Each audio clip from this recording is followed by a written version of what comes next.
Hello guys, welcome back to the channel and स्वागत है एक नई मानहुआ के अंदर। आज की जो मानहुआ होने वाली है वो एपोक्लिप्सिस से ज़्यादा रिलेटेड होने वाली है, जहाँ पर हमारा मेन हीरो उसके पास एक ऐसा सिस्टम आ जाता है जिसके बाद वो इतना ज़्यादा ओवर पावर्ड हो जाता है कि शायद उसे कोई रोक पाए।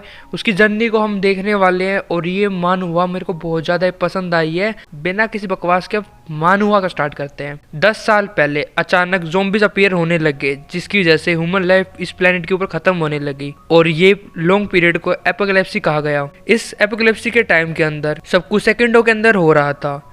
रिसोर्सेज बहुत ज़्यादा ही कम रह गए थे और लोग शेल्टर के लिए दौड़ रहे थे, जहाँ पर हम लोग देखते हैं कि कैसे लोग भी यहाँ पर मारे जाते हैं सिर्फ खाने को पाने के लिए।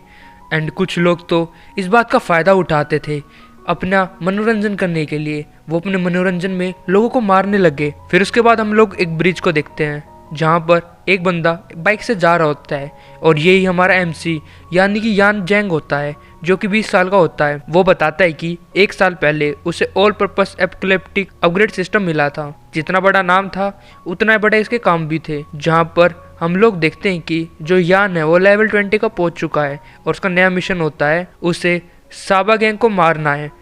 मिशन डिफिकल्टी नॉर्मल होती है और मिशन रिवॉर्ड में उसे एक एक्स्ट्रा लेवल ऑफ पॉइंट मिलेगा। चैन बोलता है कि जो ये सिस्टम मुझे पॉइंट्स दे रहा है अपग्रेड करने के लिए, इसने मेरी पूरी ज़िंदगी चेंज कर दी है। इसके कारण ही मैं एपोकैलिप्सी में ज़िंदा रह पा रहा हूँ।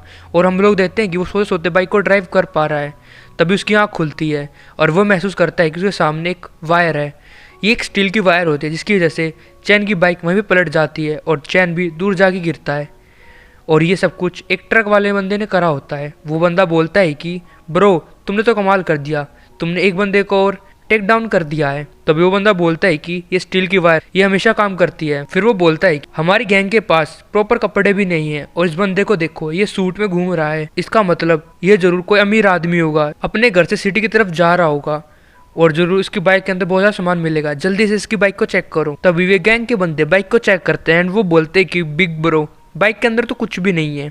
ये सुनने के बाद वो बंदा बहुत ज़्यादा गुस्सा हो जाता है एंड वो बोलता है कि क्या तुम ये कह रहे हो कि इस एपोकैलिप्सी वर्ल्ड के अंदर ये बंदा बिना किसी सामान के अपने घर से शहर की तरफ जा रहा था? क्या ये बकवास है?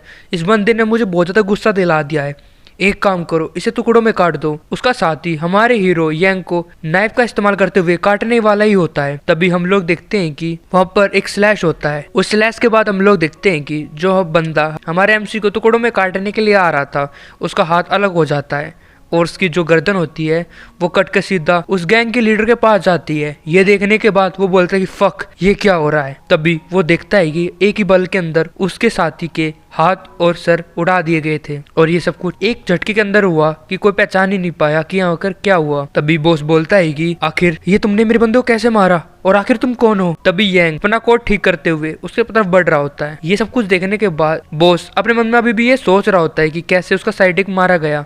उसे विश्वास नहीं हो रहा कि ये कैसे हुआ। तभी यंग होता है, वो बोलता है कि मैं कुछ भी करने से पहले एक चीज कंफर्म करना चाहता हूँ। क्या तुम वही बंदे हो जिसने ईस्ट का जो कैंप था उसके अंदर हमला करा था? ये बात सुनने के बाद बॉस हंसते हुए बोलता है कि हाँ, वे हम सभी लोग ही थे। एंड वो बोलता है कि क्या तुम्हारा कोई इसके अंदर कोई भाई बहन था क्या? एंड वे सभी लोग फिर बुरी तरह हंसने लग जाते हैं। उनका एक साथी बोलता है कि हमने सारे आदमियों को मार दिया था और जितनी भी औरतें थी हमने उसकी इज्जत लूट ली थी। एंड फिर एक बंदा बहुत ज्यादा क्रीपी स्माइल करते हुए बोलता है कि सच में वो बहुत ज्यादा नॉर्मल थे बट हम उनसे बहुत ज्यादा डिफरेंट है। हम इतने ज्यादा खतरनाक हैं कि हम किसी भी बंदे को मार सकते हैं।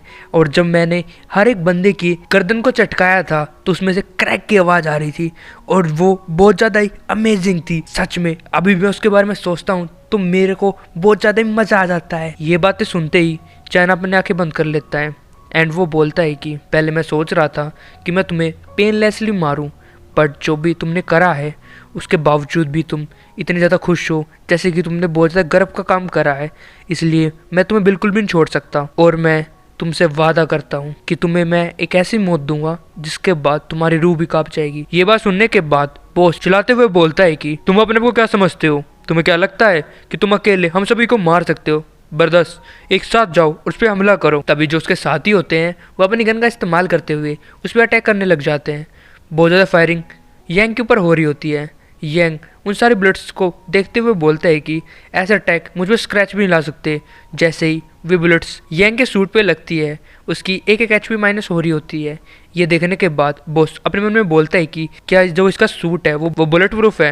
एंड वो बोलता है कि हेल में जाओ। एंड वो अपनी गन को निकालता हुआ चैन की गर्दन के ऊपर हमला कर देता है, यानी कि हेड पे मारता है। जैसे ही यांग के हेड पे ब्लड शॉट लगता है वो पीछे की तरफ गिरने लग जाता है। तभी वो हंसते हुए बोलता है कि तुम्हारा सूट बुलेट प्रूफ था, बट इसका मतलब ये नहीं है कि वो तुम्हारे हेड को प्रोटेक्ट कर सके। तभी यांग अपनी पावर को रिलीज करता है और हमें पता चलता है कि उस गन शॉट की वजह से सिर्फ यांग की जो HP होती है वो 10 माइनस हो जाती है। ये देखने के बाद बॉस बोलता है कि आखिर ये एक हेड पे शॉट खाने के बावजूद भी कैसे जिंदा है। तभी यांग बोलता है कि अब मेरी बारी है। फिर उसके बाद जो हमारा MC यांग होता है वो अपने पास एक स्वॉर्ड को निकाल लेता है एंड वो बोलता है कि फ्लैश शूटिंग। और हम लोग देखते हैं कि एंड उसके पास एक गन भी होती है जिसके साथ वो फायर करता है। जैसे वो फायर करता है वो उन सभी जो भी गैंग के बंदे होते हैं उनके आर पार निकल जाती है। एंड हम लोग देखते हैं कि जैसे उनके पास से वो निकलती है उनके अंदर एक तरह का फायर सा टाइप सा निकल जाता है। एंड ये सब कुछ यांग ने स्वॉर्ड के साथ करा होता है। एंड वो बोलता है कि ये मेरी अल्टीमेट टेक्निक हेल फायर है। तभी ये सारे फैंसी मूव देखने के बाद वो गैंग का लीडर बोलता है कि आखिर वो कहाँ पर चला गया। तभी उसका साथी बोलता है कि बॉस वो हमारे पीछे है। गैंग लीडर बोलता है कि आखिर एक पलक झपकते ही वो पीछे कैसे आ गया। तभी वो बोलता है कि इसने बहुत ज़्यादा फैंसी नाम लिए और बहुत सारे फैंसी अटैक भी करे, बट इससे कुछ भी डैमेज नहीं हुआ। तभी उसका साथी बोलता है कि बॉस देखो मेरा हाथ जल रहा है। एंड हम लोग देखते हैं कि वे सभी लोग फायर की चपेट में आ जाते हैं एंड वे सभी लोग एक साथ जलने लग जाते हैं। ये देखने के बाद बॉस हैरान होता है एंड वो बोलता है कि यहाँ पर क्या हो रहा है।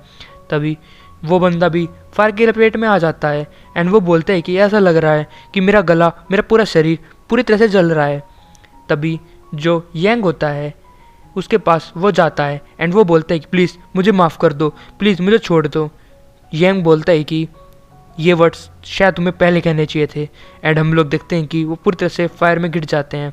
यांग बोलता है कि जो अंडरवर्ल्ड का किंग है वो भी चाहता है कि तुम लोग हेल्प में जाओ क्योंकि तुमने इतने ज़्यादा बुरे काम करे हैं। फिर उसके बाद जो यांग होता है अपनी स्वॉर्ड को वापस रख लेता है एंड अपने चश्मे को बुला लेता है। फिर जो उसका मिशन था वो कंप्लीट हो जाता है और उसे लेवल अप पॉइंट्स मिलते हैं 2। एंड फिर वो अपने चश्मे को पहनता है और अपनी बाइक पे बैठ जाता है। यांग बोलता है कि जो मेरे लेवल अप पॉइंट्स है वो मेरी बाइक पे लगा दो, जिसके बाद बाइक अपग्रेड हो जाती है और उसके पास क्वालिटी रिफाइन की हो जाती है, जिसके बाद वो हेल फायर बूस्टर भी वो अपनी बाइक के साथ इस्तेमाल कर सकता है और बाइक की जो लिमिट स्पीड थी वो 100% पे पहुंच जाती है। और हम लोग देखते हैं कि पूरी स्पीड के साथ वो बाइक जाने लग जाती है एंड कुछ ही पल के अंदर वो बहुत ज़्यादा ही ट्रैवल कर लेता है एंड ये बाइक पानी के ऊपर भी चल रही होती है। फिर हमें 1 साल पहले दिखाया जाता है कि ये सब कुछ कैसे स्टार्ट हुआ, जहाँ पर 2 लोग मिलकर यांग को पीट रहे होते हैं। वो बोलते हैं कि तुम यहाँ से खाना नहीं चुरा सकते, ये फैंग फैमिली की डोमेन है। ये बात सुनने के बाद यांग बोलता है कि मैं इस फॉरेस्ट में से फ्रूट्स को बहुत सालों से ले रहा हूँ और तुम जो अभी यहाँ पर आए हो वो इस प्लेस को फैंग फैमिली की बता रहे हो। तभी वो बंदा अपने पास से सामान को निकालता है एंड वो ट्री पे लगा देता है एंड वो बोलता है कि देख लो, अब से जो ये फॉरेस्ट है वो ऑफिशियल फैंग फैमिली का हो चुका है। ये बात सुनने के बाद वो बंदा बोलता है कि आखिर तुम कितना सेमलेस हो, तुम कैसे ऐसी हरकतें कर सकते हो, अगर तुम ऐसा करोगे तो बाकी सब लोग कहाँ पर रहेंगे। तभी वो बंदा यांग को एक पंच मारता है और यांग को वहीं पर बेहोश कर देता है एंड वो बोलता है कि अगली बार मैंने तुम्हें देखा इस फॉरेस्ट के अंदर तो मैं तुम्हें मार दूंगा। और ये कहने के बाद वे दोनों वहाँ चले जाते हैं। यांग एक पेड़ के नीचे बैठा होता है एंड वो बोलता है कि आसपास के इलाके में भी फैंग ने बहुत ज़्यादा कब्जा कर लिया है और ये फैंग फैमिली की वजह से अब मेरे पास ऐसी कोई प्लेस नहीं बची जहाँ पे मैं रह सकता हूँ। तभी उसके सामने एक विंडो आती है जहाँ पे लिख रखा है कांग्रेचुलेशन, आपने all purpose apocalyptic upgrade system पा लिया है। ये बात सुनने के बाद यांग बोलता है आखिर ये क्या चीज़ है। तभी विंडो पे दिखाया जाता है कि जो यांग है वो लेवल 1 का है और उसकी जो अटैक है वो 1 है, स्पीड 1 है, स्ट्रेंथ 1 है और फिजिकल अटैक रेसिस्टेंस भी 1 है और आधी रेसिस्टेंस 0 है और उसके पास लेवल अप पॉइंट 0 है। तभी उसे एक न्यू भी मिशन मिलता है जहाँ पर उसे नाइफ, एक फोम मशीन और एक ब्लेड मिलता है और उसका पहला मिशन होता है कि उसे अपने आप को क्लीन करना पड़ेगा। ये बात सुनने के बाद वो एक समुद्र के किनारे पे जाता है एंड पानी के अंदर अपनी छवि को देखते हुए अपनी शेविंग करने लग जाता है एंड वो बोलता है कि ये काफ़ी ज़्यादा अजीब है बट अब मेरे पास कोई चॉइस तो है नहीं, तो एक बार ट्राई कर लेते, आखिर इससे बुरा क्या ही होगा। और वो नाइफ का इस्तेमाल करते हुए अपने बालों को काटता है एंड अपनी दाढ़ी भी बना लेता है एंड वो बोलता है कि मैंने क्लीनिंग कर ली है, अब मुझे क्या करना चाहिए। फिर उसके बाद उसे एक लेवल अप पॉइंट मिलता है। डिस्क्रिप्शन में उसे बताया जाता है कि इन लेवल अप पॉइंट का इस्तेमाल करते हुए वो किसी भी ह्यूमन और ऑब्जेक्ट या फिर डिफरेंट आइटम्स को लेवल अप कर सकता है। हर बार लेवल अप करने पर उसे डिफरेंट अमाउंट का लेवल अप पॉइंट्स देने पड़ेंगे। ये बात सुनने के बाद यान बोलता है कि क्या मैं कुछ भी अपग्रेड कर सकता हूँ एंड वो अपनी जेब को चेक करता है एंड वो बोलता है कि मुझे अभी भी याद है मेरी पॉकेट के अंदर एक वाइल्ड फ्रूट था। एंड वो बोलता है कि फाइट की वजह से ये ख़राब हो चुका है, बट क्यों ना मैं इसके ऊपर लेवल अप करके देखूँ आखिर इससे क्या होता है। एंड वो उसको चूज़ करता है। एंड जैसे ही वो उसे लेवल अप करने के लिए देखता है, उसका जो आइटम होता है यानी कि वो फ्रूट होता है वो गायब होता है। एंड वो बोलता है कि फक, मेरा फ्रूट कहाँ पर चला गया। तभी वो कुछ नोटिस करता है एंड वो पीछे की तरफ मुड़ता है। यान पीछे मुड़ के देखता है तो वहाँ पर एक बहुत बड़ा पेड़ आ जाता है। एंड वो बोलता है कि ये तो बहुत ज़्यादा कूल है। तभी उसके सामने एक और मिशन आता है जहाँ पर उसे 20 ज़ॉम्बीज़ को मारना होता है। जैसे ही वो 20 ज़ॉम्बीज़ को मारेगा तो उसको एक एडिशनल पॉइंट अपग्रेड मिलेगा जो कि टास्क रिवॉर्ड होता है। साथ में जैसे जैसे वो ज़ॉम्बीज़ को मारेगा उसको एक्सपीरियंस पॉइंट मिलेंगे, और जैसे एक्सपीरियंस पॉइंट मिलेंगे तो वो अपने आप को भी अपग्रेड कर सकता है। फिर हम लोग रात का सीन देखते हैं जहाँ पर येन अभी भी पेड़ के ऊपर लेटा होता है। एंड वो बोलता है कि ये तो बहुत ज़्यादा क्रेजी है।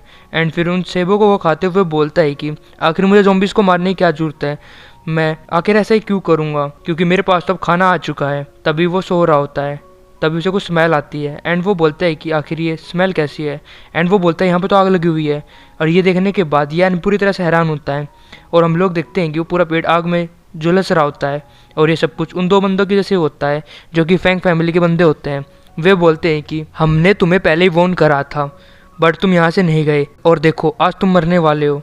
एंड जो भी फैंग फैमिली के रास्ते में आएगा उसका हसल ऐसा ही होगा एंड वो ऐसे ही मारा जाएगा।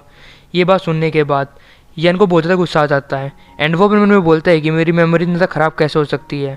एंड फिर वो गुस्से के साथ बोलता है कि मैंने डिसाइड कर लिया है, मैं पूरी फैंग फैमिली की एग्जिस्टेंस को ही ख़त्म कर दूंगा। जब तक फैंग फैमिली जैसी फैमिली यहाँ पर रहेगी मुझे ऐसा बंदा कभी भी सर्वाइव नहीं कर सकता, और तुम सब ने मुझे फोर्स करा है ये सब कुछ करने के लिए। एंड वो अपने बैडेस्ट लुक में आ जाता है। तभी वे दो बंदे बोलते हैं कि ये काफ़ी ज़्यादा वियर्ड बात है कि इस जैसा इतना बड़ा पेड़ अचानक बीच के ऊपर कैसे आ गया। उसका साथी बोलता है कि हमने इन पहले नोटिस नहीं करा, बट कोई बात नहीं, अब तो एक खाक में मिलने वाला है इस बंदे के साथ साथ। तभी हम लोग देखते हैं कि यान को गुस्सा बहुत ज़्यादा आ जाता है एंड वो पेड़ के ऊपर से सीधा हमला करने के लिए बढ़ता है अपनी नाइफ के साथ, और एक बंदे को वहीं पे बीच में से काट देता है। ये देखने के बाद दूसरा बंदा सावधान हो जाता है एंड वो शॉक भी होता है। वो अपने पास से एक गन को निकालता है ताकि वो यान को हमला कर सके, बट यान बहुत ज़्यादा फास्ट होता है एंड वो सीधा हमला करने के लिए बढ़ता है उस दूसरे आदमी के ऊपर। वो दूसरा बंदा गन के साथ फायर तो कर देता है, बट हम लोग देखते हैं कि उसका निशाना चूक जाता है, बट येन का निशाना बिल्कुल भी नहीं चुकता है एंड उसके सीने के अंदर नाइफ को घुसा देता है। और फिर गन वाले हाथों पकड़कर साइड में करके येन और भी नाइफ घुसाने लग जाता है एंड उस बंदे को भी मार डालता है। और हम लोग देखते हैं कि येन का जो पेट होता है वो पूरी तरह जल रहा होता है। ये देखने के बाद वो बोलता है फैंग फैमिली तुम्हारा बहुत बहुत शुक्रिया कि तुमने मुझे जैसे बंदे को याद दिलाया कि एक अच्छी लाइफ तुम्हारे बिना ये बिल्कुल ही मुश्किल है। एंड फिर वो बोलता है कि जैसे तुमने आज मेरा पेट जलाया है, फ्यूचर के अंदर मैं तुम्हारी फैमिली को ही जला दूंगा, इस धरती पे से गायब कर दूंगा। 100 साल पुरानी फैंग फैमिली मेरे हाथों से खत्म होगी। फिर उसके बाद हम लोग मॉर्निंग में देखते हैं जहाँ पर येन मिशन कंप्लीट कर रहा होता है एंड वो बहुत सारे ज़ॉम्बीज़ को मार देता है और उसके पास अपग्रेड पॉइंट्स भी आने लग जाते हैं एंड वो लेवल 3 का हो जाता है। फिर उसे एक rage jacket, rage sweat pants, raged sneakers मिलते हैं। ये देखने के बाद वो बोलता है कि मैं सुबह से ज़ॉम्बीज़ को मार रहा हूँ और जो इनके ड्रॉप रेट्स है वो बहुत ज़्यादा ही हाई नहीं है, एंड उसे पिस्टल की बुलेट भी मिली होती है। एंड वो बोलता है कि इनमें से अच्छी बात यह है कि मुझे कुछ अपग्रेड पॉइंट्स मिल गए और मैंने अपने लेवल को 2 बार अपग्रेड भी कर लिया है, और अब मेरे लिए बहुत ज़्यादा आसान हो गया है नॉर्मल ज़ॉम्बीज़ को मारने के लिए। पहले मुझे बहुत ज़्यादा मुश्किल हो रही थी जब मैं यहाँ पर आया था। एंड हमें उसके सामने लेवल 3 का मिशन होता है जिसका नाम गेट शॉक होता है, जहाँ पर उसकी power 3, speed 3, stamina 3, physical resistance 3, available upgrade 6 होते हैं। फिर वहाँ से उसे कपड़े भी मिल जाते हैं। उन सभी कपड़ों को पहनकर येन वहाँ से जा रहा होता है। तभी येन बोलता है कि मेरे पास अभी 3 अपग्रेड पॉइंट बाकी हुए हैं और अभी मेरे लिए सबसे ज़्यादा इंपॉर्टेंट काम है अपने लेवल का इंक्रीज कर सकूं, क्योंकि यहाँ पर बहुत सारे ऐसे ज़ॉम्बीज़ भी होंगे जो नॉर्मल नहीं होंगे और वो बहुत ज़्यादा रेयर होते हैं एपोकैलिप्स के अंदर, बट वो बहुत ज़्यादा स्ट्रॉन्गर और वायलेंट्स होंगे। उनको मारना उतना ज़्यादा मुश्किल भी होगा। उनको मारने के लिए अभी फिलहाल मेरे पास एक ही वेपन है, वो है ये गन। इनका इस्तेमाल करते हुए मैं नॉर्मल ज़ॉम्बीज़ को आसानी से मार सकता हूँ, बट उन वायलेंट ज़ॉम्बीज़ को मारना बहुत ज़्यादा मुश्किल होगा। इसलिए मुझे अभी के टाइम पर इसका लेवल इंक्रीज़ करना चाहिए। ऐसे करके वो लेवल अप करता है पहली बार। जैसे वो पहली बार लेवल अप करता है, जो उसकी बंदूक होती है वो इनहेंस पिस्टल में बदल जाती है और उसका डैमेज 50% बढ़ जाता है। फिर वो 2 अपग्रेड पॉइंट देता है तो उसका लेवल अप फिर से हो जाता है एंड वो एक इलाइट पिस्टल बन जाती है।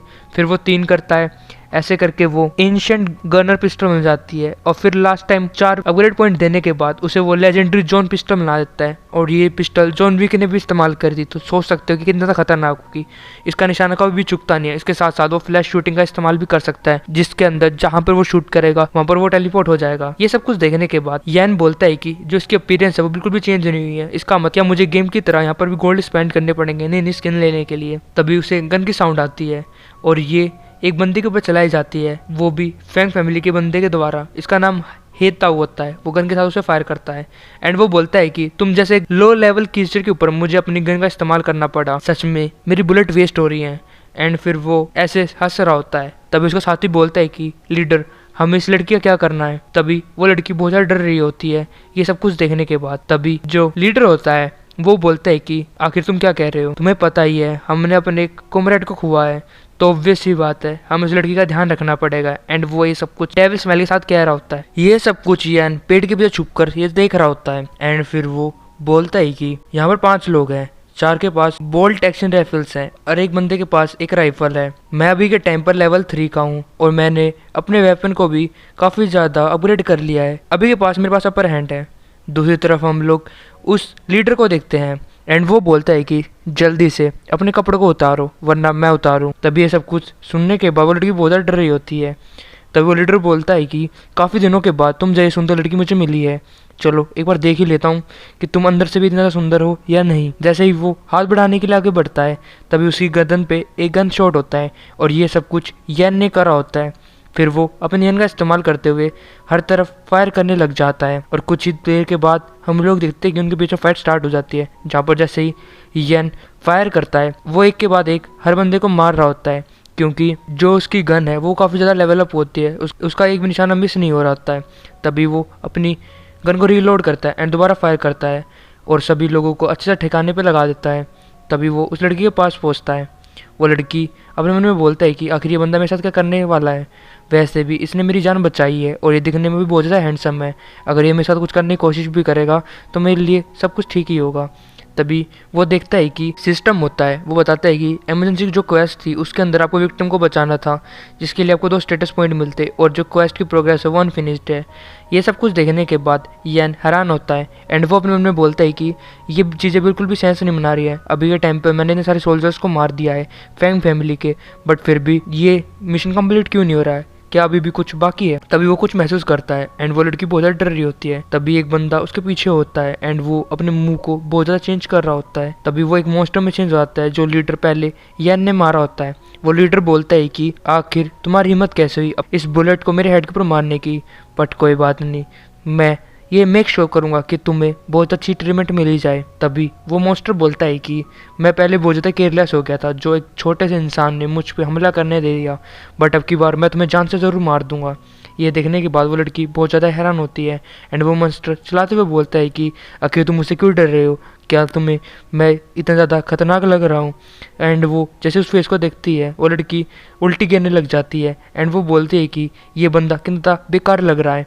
ये देखने के बाद तो मॉन्स्टर गुस्सा आ जाता है एंड वो बोलता है कि मैं तुम्हें नहीं छोड़ूंगा एंड वो सीधा जाकर यैन के ऊपर हमला करता है। यैन की तरफ उसका पंच पहुंचता है, जैसे ही पंच लगता है वो उसे वैन के अंदर घुसा देता है एंड मॉन्स्टर बोलता है कि एक तो गया अब दूसरा बाकी है। एंड वो बोलता है कि ह्यूमंस एक पेपर की तरह होते हैं जिन्हें जब चाहूँ मैं मसल सकता हूँ। एंड फिर वो लड़की की तरफ हाथ बढ़ाता है। जैसे ही वो लड़की की तरफ बढ़ने वाला होता है उसका हाथ अभी भी उस वैन के अंदर फंसा होता है एंड वो बोलता है कि जो ये वैन है ये मुझे काफ़ी ज़्यादा परेशान कर रही है। तभी हम लोग देखते हैं कि उस वैन के अंदर अभी भी यैन ठीक होता है एंड वो उसके अटैक को ब्लॉक भी कर रखा होता है। एंड ये देखने के बाद मॉन्स्टर बोलता है कि तुम्हारी हिम्मत कैसे हुई, आखिर तुमने कैसे मेरे एक पंच को ब्लॉक कर लिया, आखिर ये कैसे हो सकता है, ये तो इम्पॉसिबल है। तभी यैन उसे किक मारता है उसकी रिब्स के ऊपर, जिसकी वजह से जो मॉन्स्टर होता है वो पेट पे जाके लगता है एंड पेट के ऊपर भी छेद हो जाता है। वो मॉन्स्टर बोलता है कि जो तुम्हारी स्ट्रेंथ है वो ह्यूमन से बहुत ज़्यादा ही है, क्या तुम एक ज़ोंबी सोल्जर हो, बट तुम्हारे अंदर से बिल्कुल भी स्मेल नहीं आ रही है किसी भी ज़ोंबीज़ की। तभी वो देखता है कि यैन उसके सामने नहीं होता। ये देखने के बाद वो अपने मन में बोलता है कि आखिर वो कहाँ पर चला गया। तभी वो लड़की इसकी तरफ देखता है, लड़की बोलती है कि मुझे भी नहीं पता वो कहाँ है।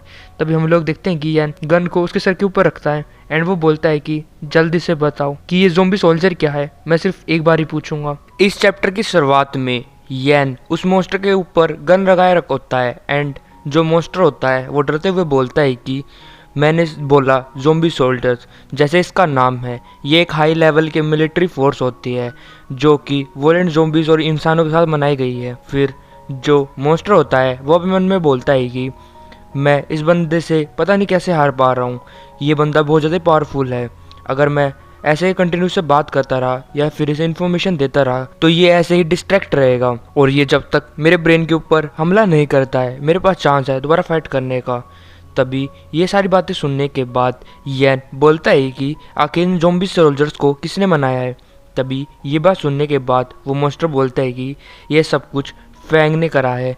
ये एक हेड साइंटिस्ट है फैंग फैमिली का और ये सब कुछ रिसर्च लैब में बना है। ये बात सुनने के बाद यन अपने मन में बोलता है कि फिर से फैंग फैमिली का नाम आया है। तभी वो मॉन्स्टर अपने मन में बोलता है कि अब इसके मन में डाउट्स आ रहे हैं और ये कंफ्यूज भी लग रहा है, यही मेरा चांस है इसके ऊपर दोबारा हमला करने का। तभी यैन उसके ऊपर गोली से हमला कर देता है। ये सब कुछ देखने के बाद वो बंदा अपने मन में बोलता है कि आखिर इसने मुझे अचानक शूट क्यों कर दिया। लगता है इस जैसे जवान लोग बातों में इंटरेस्ट नहीं लेते, सिर्फ वो फाइट नहीं करना जानते हैं। बट अभी मैं फिनिश नहीं हुआ हूँ, गोली मेरे ब्रेन पे नहीं लगी है, बट मैं ऐसे एक्टिंग करता हूँ कि जैसे कि मैं मर चुका हूँ। शायद वो मुझे छोड़ दे और बाकी जब मुझे मौका मिलेगा तो मैं दोबारा जाके अपने लिए साथियों को ले आऊँगा जो मेरी मदद करेंगे इसे हराने के लिए। तभी जो यैन होता है वो दोबारा गोली मारता है एंड बार बार गोली मारने लग जाता है क्योंकि उस सिस्टम से अब तक उसे नोटिफिकेशन नहीं आई हुई है कि उसने ये मिशन कंप्लीट कर लिया है। फिर वो गुस्से के साथ बोलता है कि ये फैंग फैमिली दोबारा ना मेरे सामने आ रही है एंड फिर वो गोली मारता रहता है एंड ये बोलते हैं कि ज़ॉम्बी सोल्जर्स भी बना रहे हैं। ऐसे करके पूरी मैगजीन खाली कर देता है एंड वो बोलता है कि ये फैंग फैमिली मैं इरिटेट हो चुका हूँ। ये सब कुछ देखने के बाद वो पिंक हेयर वाली लड़की भी अपने मन में बोलती है कि ये लड़का तो बहुत ज़्यादा डरावना है। तभी यंग सारी गोलियों को ख़त्म कर देता है। सिस्टम उसे बताता है कि आपने मिशन को कंप्लीट कर लिया है। यन बोलता है कि मैं लेवल अप पॉइंट पाने के बाद थोड़ा ज़्यादा खुश हो चुका हूँ। फिर वो अपने आप को लेवल अप कर लेता है एंड वो बोलता है कि बाकी के जितने भी अपग्रेड पॉइंट है उन्हें बचाना पड़ेगा अभी के लिए। फिर वो लेवल 4 का हो जाता है जहाँ पर उसके attack 4, speed 4, strength 4, physical attack की रेजिस्टेंस 4 हो जाती है और उसके पास लेवल पॉइंट 2 बचे होते हैं। साथ में वो एक नई स्किल भी खोलता है जिसका नाम होता है पॉइंट्स रिसाइकल। पॉइंट रिसाइकल का इस्तेमाल करते हुए पहले जो भी उसने अपग्रेड करा के आइटम्स उनको वो दोबारा उनसे अपग्रेड पॉइंट वापस ले सकता है। इसका कूल डाउन 24 आवर्स का होता है। वो लड़की बोलती है कि आखिर तुम सामने की तरफ क्या देख रहे हो, क्या यहाँ पर कुछ है। तभी जो यैन होता है वो बोलता है कि मैंने तुम्हें बचा लिया, अब तुम यहाँ से जा सकते हो। एंड वो वहाँ के जितने भी सोल्जर्स होते हैं उनसे बुलेट ट्रैक्शन राइफल ले रहा होता है और टेक्टी जैकेट भी ले रहा होता है, यानी कि उनका सामान ले रहा होता है। ये देखने के बाद वो लड़की बोलती है कि मैं तुम्हें हायर करना चाहती हूँ कि तुम मुझे विलेज में छोड़ आओ। ये बात सुनने के बाद यैन बोलता है कि मैं रिफ्यूज़ करता हूँ, मेरे पास इतना ज़्यादा टाइम नहीं है कि मैं बॉडीगार्ड बन सकूँ किसी का भी। एंड वो अपने मन में बोलता है कि मेरी टॉप की प्रायोरिटी ये है अभी के टाइम पर कि मुझे जितने हो सके उतने ज़्यादा ज़ॉम्बीज़ को मारना पड़ेगा ताकि मैं लेवल अप पॉइंट्स ला सकूँ। इन लेवल अप पॉइंट का इस्तेमाल करते हुए मैं अपनी नेक्स्ट बैटल के लिए तैयार हो सकता हूँ। एंड वो जाते हुए बोलता है कि मैं तुमसे बाद में मिलूंगा। तभी वो गुस्से की तरफ पीछे की तरफ मुड़ता है क्योंकि वो लड़की उसके पैरों में गिर जाती है एंड वो रोते हुए बोलती है कि प्लीज़ मुझे बचा लो, मैं नहीं चाहती कि रास्ते के अंदर बुरे लोग मुझ पर हमला कर दे। और वैसे भी जब तुम विलेज में मुझे ले जाओगे तो मैं वहाँ पर तुम्हें बहुत बड़ा इनाम दिला सकती हूँ और वहाँ पर तुम हीरो की तरह ट्रीट करे जाओगे। क्या तुम इस सुंदर सी लड़की को यहाँ पर छोड़ना चाहते हो? और भूलो मत रास्ते में मुझे ज़ॉम्बीज़ मिलेंगे और क्या पता उनमें से कोई वॉयलेंट ज़ॉम्बीज़ भी हो जो मुझ पर हमला कर दे। मैं पहले से ही बहुत ज़्यादा डरी हुई हूँ, तुम ही मुझे बचा सकते हो। और वैसे मेरे ग्रैंडपा हैं, वो विलेज हेड है, जब तुम वहाँ पर जाओगे तो तुम्हें बहुत बड़ी वाली पेमेंट मिल सकती है। फिर तब उसके सामने सिस्टम विंडो आती है जहाँ पर लिखा होता है कि उसको उस लड़की को उसके गाँव तक पहुँचाना पड़ेगा और इस क्वेस्ट का रिवॉर्ड 2 लेवल पॉइंट होते हैं।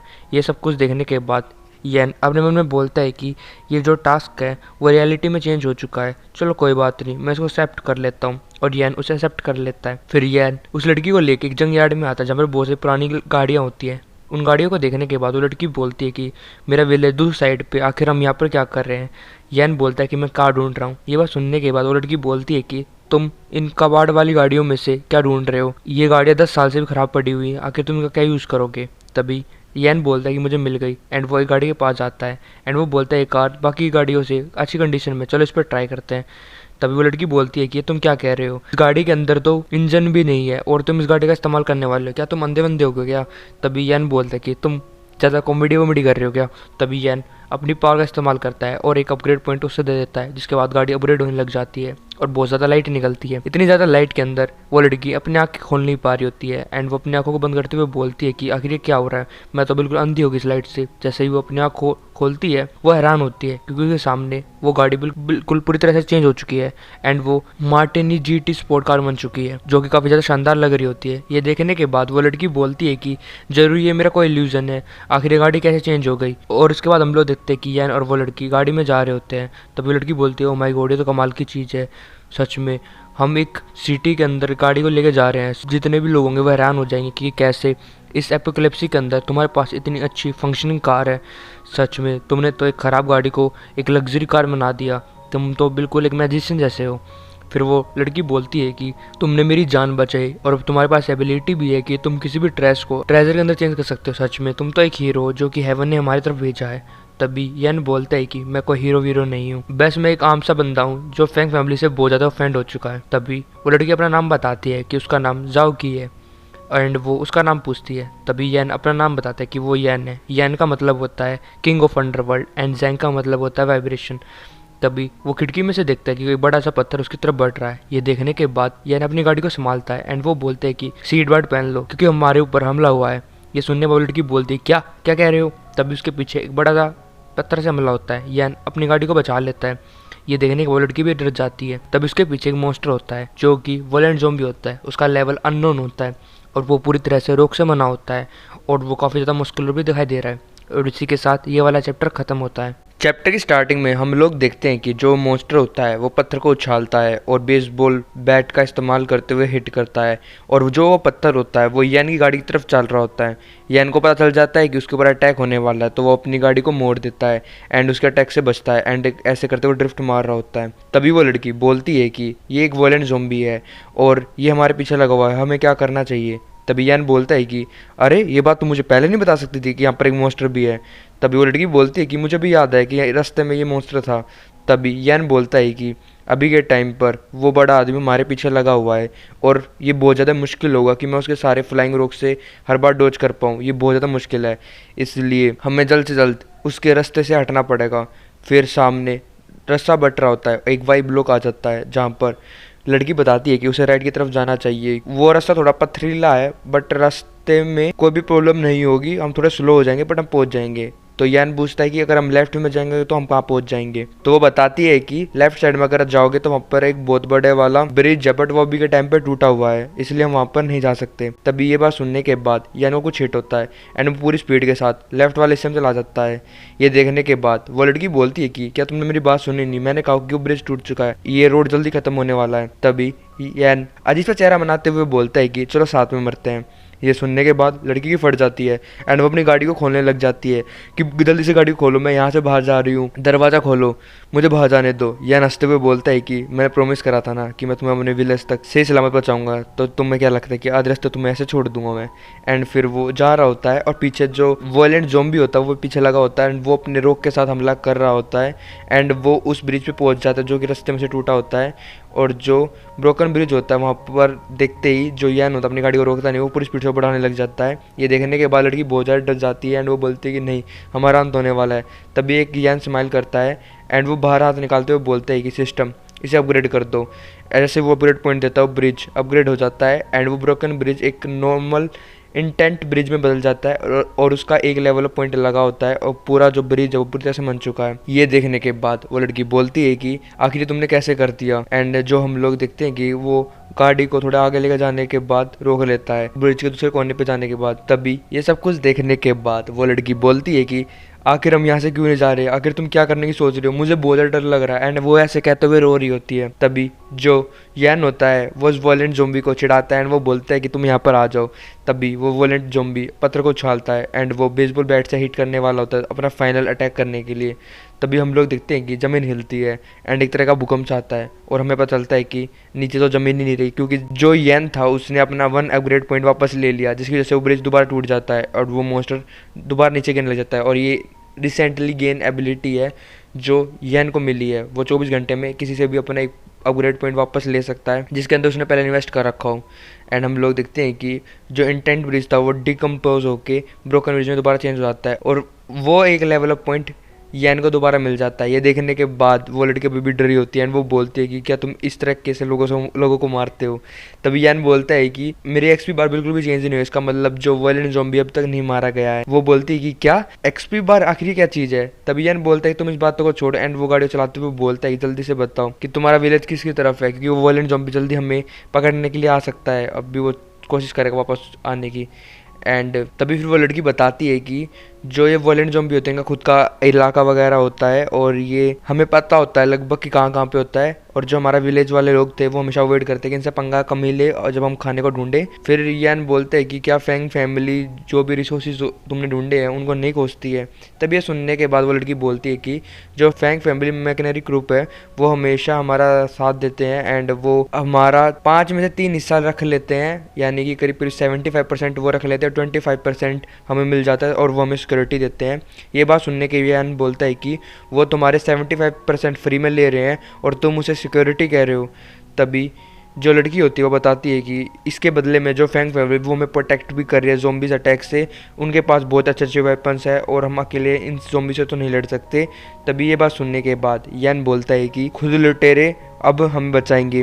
वो लुटेरे हैं और इस बात को तुम समझ लो, वो तुम्हें बिल्कुल भी प्रोटेक्ट नहीं कर रहे बट वो तुम्हारा फ़ायदा उठा रहे हैं। सच में इन फैंग फैमिली की अब हरकतों को सुनकर मुझे कुछ भी सरप्राइज फील नहीं होता। अब मुझे पता चल चुका है कि कितने गिरे हुए इंसान हैं। एंड वो आगे तरफ जा रहे होते हैं, तभी उनके सामने 2 गाड़ी और आ रही होती है, जो एक गाड़ी और एक टेम्पो टाइप का होता है। ये देखने के बाद लड़की बोलती है कि ये तो फैंग फैमिली के साथी हैं। फिर उसके बाद हम लोग देखते हैं कि जो यैन की गाड़ी होती है उन गाड़ियों के आसपास से निकलती है। फैंग फैमिली गाड़ी होती है, उसमें से एक लड़का यैन को देख रहा होता है। यैन उसे गुस्से के साथ देखता है। ये देखने के बाद वो फैंग फैमिली का बंदा उस पर चिल्लाता है। वो बोलता है फक डूड, इसकी हिम्मत कैसे हुई मुझे ऐसे देखने की। और इसका नाम फैंग सू होता है। ये फैंग फैमिली के आउटर जोन साउथ रीजन का एक लड़का होता है। एंड वो बोलता है गाड़ी को जल्दी से मोड़ो, मैं इसे सबक सिखा के आऊँगा। तब ये बात सुनने के बाद उस गाड़ी में एक लड़की बैठी होती है जो कि टीम लीडर होती है टीम 10 की। एंड वो बोलती है कि अभी के टाइम पर हमें रिसोर्स इकट्ठे करने हैं आसपास के विलेज के, हमारे पास इतना ज़्यादा टाइम नहीं है कि हम इन सभी मामलों में घुसें। और वैसे भी 10 साल हो चुके हैं एपोकलिप्सिस स्टार्ट हुए, उस टाइम के अंदर भी इतनी महंगी गाड़ी चला रहा है, इसका मतलब इसका बैकग्राउंड भी तगड़ा होगा, तो हमें ऐसे किसी भी बंदे से पंगा नहीं लेना चाहिए। ये बात सुनने के बाद वो लड़का बोलता है क्या तुम मुझे अब सिखाने वाली हो। तभी वो लड़की बोलती है ऐसी बात नहीं है, मैं तुम्हें कुछ भी नहीं सिखा रही हूँ। और वैसे भी अगर जैसे हम सिटी के अंदर जाएंगे तुम्हें अपनी फीमेल सेलिब्रिटी से भी तो मिलना है, क्या तुम चाहते कि जो उनके साथ तुम्हारी डेट है वो खराब हो जाए। ये बात सुनने के बाद वो लड़का बोलता है कि नहीं नहीं, मैं नहीं चाहता कि वो डेट खराब हो जाए, जल्दी विलेज में चलो अगले वाले में। एंड वो लड़की अपने मैंने बोल दी सच में ये तो डम ऐसा है। फिर उसके बाद हम लोग वो विलेज देखते हैं जहाँ से वो लड़की होती है। एंड वहाँ पर ग्रैंडपा आता है एंड वो बोलता है कि ये आवाज़ें कहाँ से आ रही हैं। तभी वो लड़की अपने ग्रैंडपा को देखकर बहुत ज़्यादा खुश हो जाती है।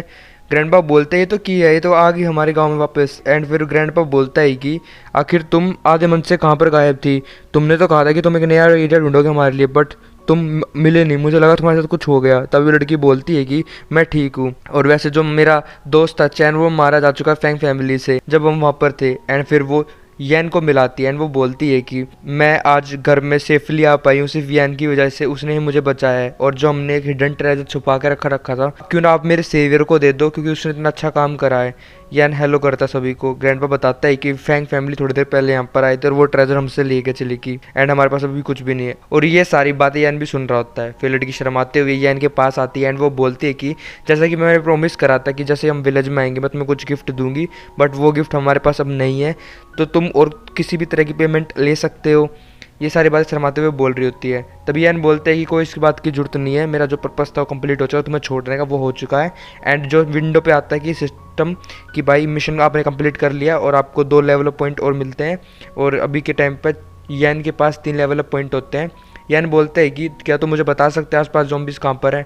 तभी वो लड़की बताती है कि अगर तुम यहाँ से आध घंटा आगे जाओगे तो एक माउंटेन है जहाँ पर बहुत सारे ज़ॉम्बीज़ हेड आउट्स हैं, यहाँ पर तुम्हें बहुत सारे ज़ॉम्बीज़ मिल जाएंगे, बट उनमें से बहुत सारे वायलेंट ज़ॉम्बीज़ भी है जो अकेले भिड़ना तुम्हारी बेवकूफ़ी होगी। तभी ये बात सुनने के बाद यैन एक्साइटेड हो जाता है एंड वो बोलता है कि ये आखिर ज़ॉम्बी कहाँ मिलेगी, क्या तुम एक्सप्लेन कर सकते किस टाइप के वो ज़ॉम्बीज़ हैं। तभी वो लड़की बताती है कि मैं तुम्हें हेल्प तो कर सकती हूँ बट एक बात का याद रखना, वहाँ पर कुछ ज़ॉम्बीज़ है जो कि बहुत ज़्यादा खतरनाक है, तो कोशिश करना कि उन्हें तुम मार सको। और जो सिस्टम होता है वो येन के सामने एक और विंडो ला देता है जहाँ पर होता है कि उसे सारे ज़ॉम्बीज को मारना पड़ेगा जो माउंटेन रेंज के ऊपर है। उसको 2 लेवल अप पॉइंट्स मिलेंगे। ये सब कुछ देखने के बाद येन खुश होता है एंड वो बोलता है कि चलो मुझे एक और मिशन मिल गया, अब इस क्वेस्ट को पूरा करना पड़ेगा। एंड वो गाड़ी लेके वहाँ चला जाता है। उसको जाते हुए देखकर वो लड़की अपने मन में बोलती है सच में मुझे ऐसा फील हो रहा है कि ये बंदा कर सकता है ये चीजें। पीछे से ग्रैंडपा बोलते है उसका नाम क्या होगा, तो लड़की बोलती है कि मैंने बताया ना उसका नाम येन है, और आप फिर दोबारा क्यों पूछ रहे हो, क्या आपकी आदत खराब होने लगी क्या? तभी ग्रैंडपा बोलता है मैं अपने ग्रैंड चाइल्ड के बारे में पूछने वाला हूँ क्योंकि तुम दोनों कुछ लग रहा है मेरे को सीन।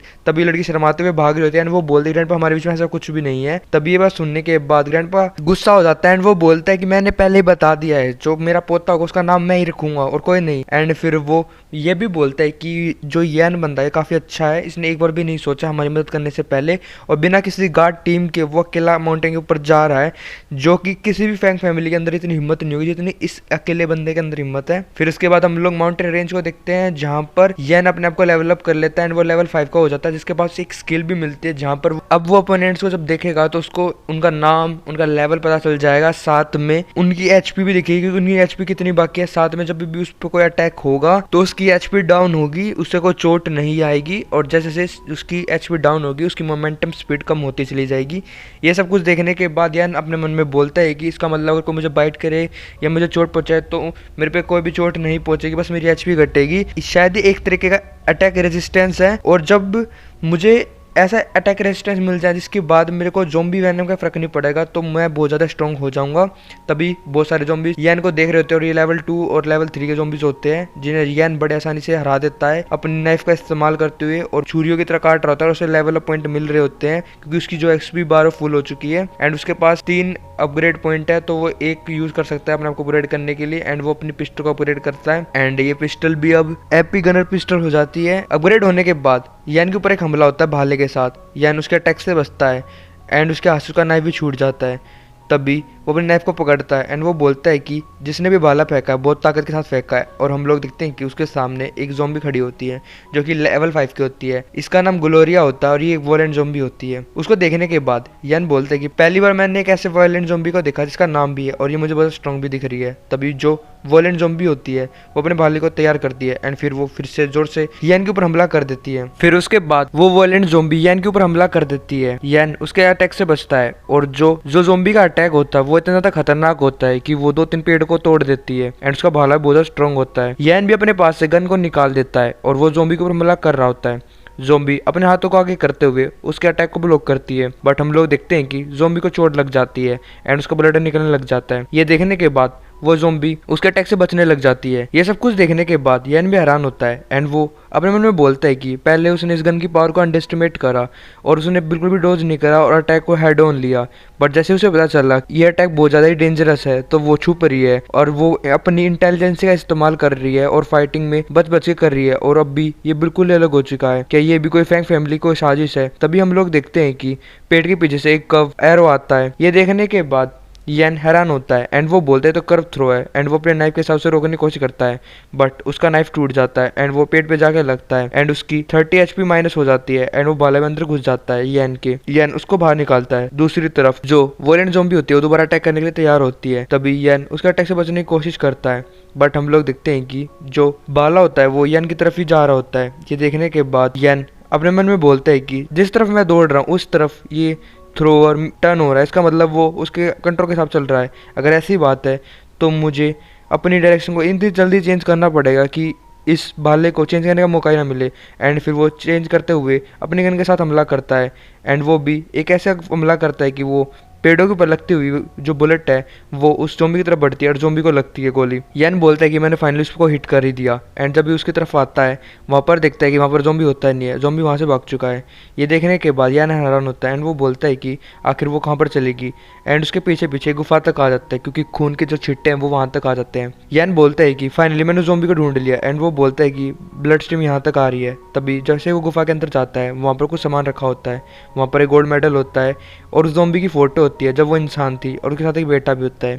ये देखने के बाद यान भी हैरान होता है एंड वो बोलता है इसका मतलब जो ये ज़ॉम्बी है इसके पास खुद की अभी याददाश्त है और वो आधा ह्यूमन और आधी ज़ॉम्बी है। तभी उसके पीछे वो ज़ॉम्बी आ जाती है एंड वो यान के ऊपर हमला करने के लिए बढ़ती है। यान उसके अटैक से बचता है। तभी हम लोग देखते हैं कि उन दोनों के बीच में फाइट हो रही होती है जहाँ पर ज़ॉम्बी अटैक कर रही होती है अपने भाले के साथ, और जो यन होता है वो गन के साथ फायर कर रहा होता है।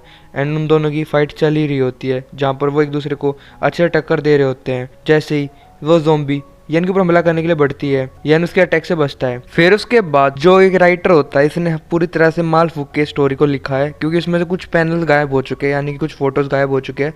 तो आगे की स्टोरी मैं आपको वैसे बता देता हूँ। जब यन और ज़ॉम्बी की फाइट चल रही होती है, बीच में फैंग फैमिली आ जाती है। फैंग फैमिली उस लड़की का यानी कि उस ज़ॉम्बी का बच्चा चुरा लेते हैं, जिसके पीछे वो ज़ॉम्बी भी आ जाती है। एंड कुछ देर बाद हम लोग देखते हैं कि जैसे ही वो ज़ॉम्बी उस फैंग फैमिली के पीछे आते हैं, उन दोनों ने मिलकर उन माँ बेटे को कैद कर लिया है और यन अभी वहाँ पर रह गया है। उसके बाद जो ये फैंग फैमिली है वो उस पिंक हेयर वाली लड़की के होम टाउन में आते हैं, जहाँ पर वो गन वन का इस्तेमाल करके उनसे सामान मांग रहे होते हैं। फिर वहाँ पर वही लड़का हम देखते हैं जिसका नाम फेंगसू होता है। वो बोलता है कि मैं लास्ट टाइम बोल रहा हूँ, तुम मुझे बताओगे कि वो महंगी गाड़ी वाला लड़का कहाँ पर चला गया जो स्पोर्ट्स कार चला रहा था। तभी ये बात सुनने के बाद पिंक हेयर वाली लड़की अपने मन में बोलती है कि ना सेमलेस है, आखिर वो कैसे हमारे गांव के अंदर फिर से चोरी करने के लिए आ गया और ये अभी यन को भी ढूंढ रहा है। तभी इस लड़की की खामोशी देखने के बाद फेंगसू को बहुत ज़्यादा गुस्सा आ जाता है एंड वो बोलता है कि अब मेरा दिमाग बहुत ज़्यादा ख़राब हो चुका है, मेरी एक डेट है सेलिब्रिटी के साथ, मैं नहीं चाहता कि तुम इस डेट को ख़राब करो। फिर वो एक गाड़ी को लाता है एंड वो बोलता है कि अगर तुम ऐसे नहीं मार रहे तो मैं तुम्हें कुछ दिखाना चाहता हूँ। वो गाड़ी का कपड़ा जैसे हटाता है, उसके अंदर हम लोग देखते हैं कि माँ बेटे एक साथ पिंजरे के अंदर कैद होते हैं। ये देखने के बाद जी हैरान होती है एंड वो बोलती है कि ये तो वही वॉयलेंट ज़ॉम्बी है जिसने हमारे विलेज पे लास्ट टाइम अटैक करा था। तभी फेंगसू बोलता है कि हाँ ये वही है, अब शायद तुम थोड़े बहुत सीरियस हो जाओगे, इस वॉयलेंट ज़ॉम्बी को मैंने केज के अंदर कैद कर रखा है, अगर तुमने थोड़ी सी भी मेरे साथ कोऑपरेट नहीं करा तो मैं इस पिंक हेयर वाली लड़की को इस ज़ॉम्बी के सामने गिर दूंगा। ये सुनने के बाद सभी लोग डर जाते हैं। तभी फेंगसू अपने स्नाइपर लोगों को बोलता है कि अगर कोई भी बीच में आने की कोशिश करे तो उसे स्नाइपर के साथ उड़ा देना। दूसरी तरफ हम उस स्नाइपर को देखते हैं जहाँ पर यन होता है। यन ने उस स्नाइपर को मार दिया होता है एंड फिर वो उसकी स्नाइपर लेकर वहाँ बैठ जाता है एंड वो बोलता है कि जैसे ही उस मदर को पता चला कि उसका बेटा किडनैप हो रहा है, वो सीधा विलेज की तरफ आ गई जहाँ पर ये फैंग फैमिली आई थी, बट वो अभी भी कैद हो चुकी है। सच में ये फैंग फैमिली बहुत ज़्यादा घटिया है जो ऐसे विलेजर्स को परेशान कर रही है, और अब तो ये ज़ॉम्बीज़ को भी नहीं छोड़ रहे हैं। पहले सिर्फ ये सामान चोरी करते थे प्रोटेक्शन के नाम पर, बट अभी ये देखो कैसे कैसे मेथड इस्तेमाल कर रहे हैं।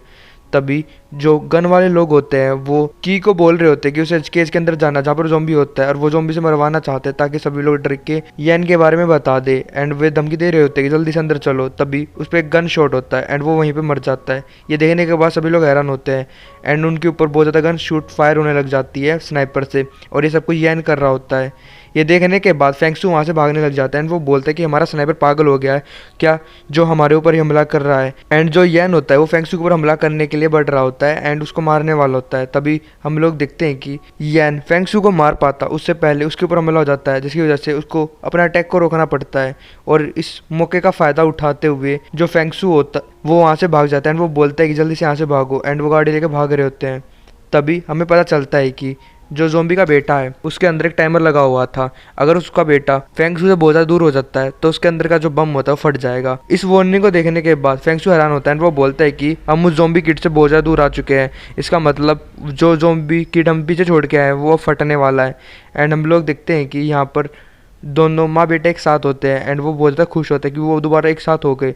तभी हम लोग देखते हैं कि धमाका होता है और इसी के साथ जो छोटा ज़ॉम्बी होता है वो मारा जाता है। ये देखने के बाद उसकी माँ हैरान होती है कि आखिर कैसे उसकी आंखों के सामने उसका बेटा मारा गया, एंड वो बहुत ज़्यादा गुस्सा हो जाती है और उसकी आंखें भी चेंज हो जाती है, उसको एक नई एबिलिटी मिल जाती है एंड वो गुस्से के साथ फेंगसू को कोस रही होती है। जिसके बाद हम लोग देखते हैं कि जो ज़ॉम्बी होती है वो अपने केज को तोड़ते हुए बाहर निकलती है एंड फेंगसू के पीछे लगने लग जाती है, जो उसे नई एबिलिटी मिलती है, जिसके बाद वो आसानी से अपने किसी भी दुश्मन को लॉक कर सकती है, जहाँ पर वो फेंगसू को लॉक कर लेती है। फिर वो अपनी पावर का इस्तेमाल करते हुए एक मैजिकल भाला हवा में लाती है जिसके पास इलेक्ट्रिसिटी पावर भी होती है, और ये सब कुछ इसलिए हो पा रहा है क्योंकि जो ये ज़ॉम्बी है वो इतनी ज़्यादा गुस्से में हो चुकी है कि वो लेवल अप कर जाती है एंड वो उस भाले को फेंक देती है। जैसे ही वो भाले को फेंकती है वो गाड़ी के पीछे ही लगा होता है एंड वो हमें डायरेक्शन करता हुआ गाड़ी की तरफ पहुंचता है। फिर उसके बाद हम लोग फेंगसू को देखते हैं जो कि बोल रहा होता है कि वो छोटा ज़ॉम्बी गलत मर गया, उसका इस्तेमाल करते हुए हम बड़े ज़ॉम्बी का इस्तेमाल कर सकते थे अपने लिए, वो हमारी सारी बात मानती।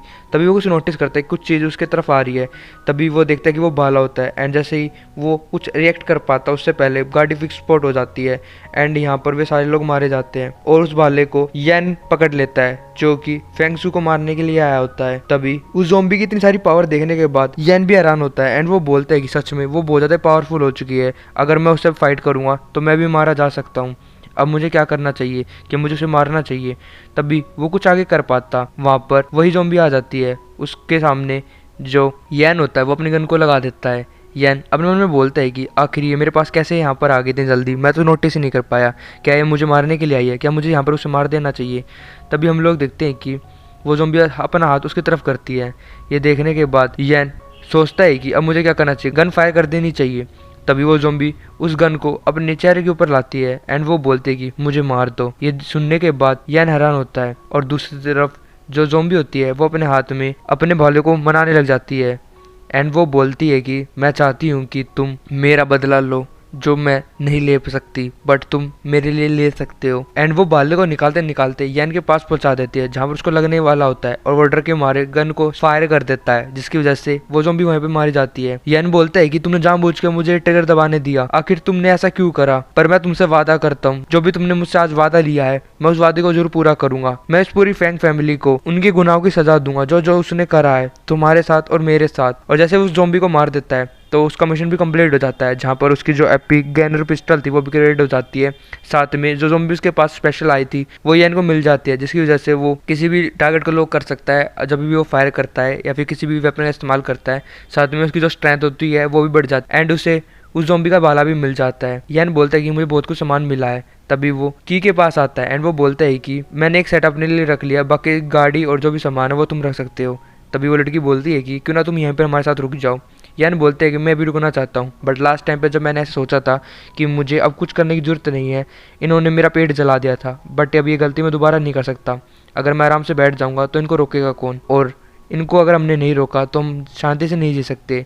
एंड वो बोलता है कि हम फ्यूचर में ज़रूर मिलेंगे, और ये कहने के बाद वो गाड़ी लेके वहाँ चला जाता है। उसे जाते हुए देखकर वो लड़की बोलती है कि सच में तुम में बहुत ज़्यादा ही पैशन है अपने काम के लिए, जरूर तुम अपने गोल को कंप्लीट करोगे। यन बोलता है कि अगला स्टॉप मेरी वो सिटी होगी, बट उससे पहले मैं इस ज़ॉम्बी को कैसे छोड़ सकता हूँ। एंड हम लोग देखते हैं कि ये वही ज़ॉम्बी है बेसबॉल वाला जो यन पहले छोड़ के चला गया था, और इसका लेवल पता नहीं चलता हमें। और उसका एंड यन उसके ऊपर अटैक करने के लिए तैयार होता है, उसने अपनी गन और उस भाले को निकाल लिया होता है, और जैसे ही उस भाले को मारने वाला होता है एंड वो बोलता है कि मुझे सब कुछ वन हिट के साथ करना पड़ेगा।